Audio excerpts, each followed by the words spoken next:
Foster children are largely invisible, and this contributes to the gross under-resourcing of the very system intended to provide them with safety, permanency, and well-being. The financial barriers currently faced by the system are real challenges to meeting the needs of foster children.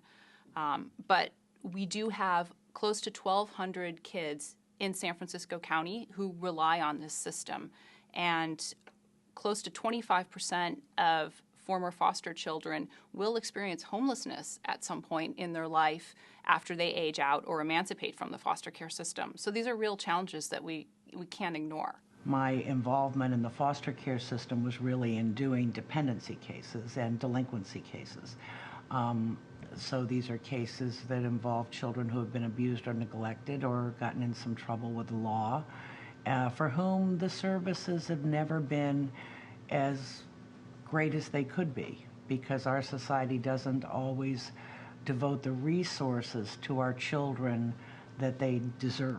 Foster youth traditionally have struggled academically. The statistics that we know are pretty grim. So among the many challenges they face are instability in their school placements. So one of the things we work on as an organization, advocating for them, is to make sure that foster youth are stable and that they can remain in schools when they get moved in foster care. When you've got kids that are moving between schools as often as they do, on average a kid that's been in the program for his entire life will probably attend 8, 9, or 10 different schools, live with 4, 5, 6, 7 different families. And when there's not very much continuity, the Casa provides the continuity, the stability. SF Casa is many things. Primarily, it stands for San Francisco Court-Appointed Special Advocate Program. And what that means is that we have a tremendous impact on the lives of children that are in foster care here in San Francisco by providing them with a special advocate that works for them in the courtroom when they're there talking to the judge about their future. And I think it's super important. They need to have something that they can count on. And in the case of the boys I worked with, they knew I was going to see them every week. They knew I was going to ask them about their school. So I think that kind of interest in a kid is very important in a kid's life.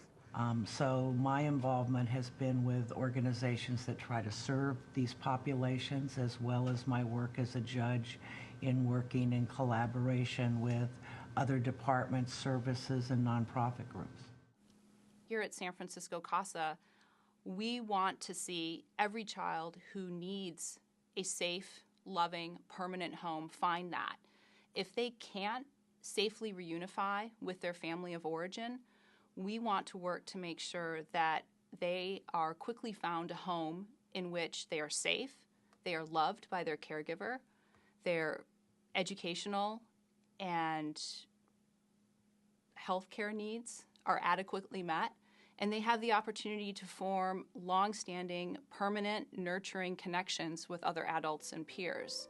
And a Casa volunteer actively works towards this objective.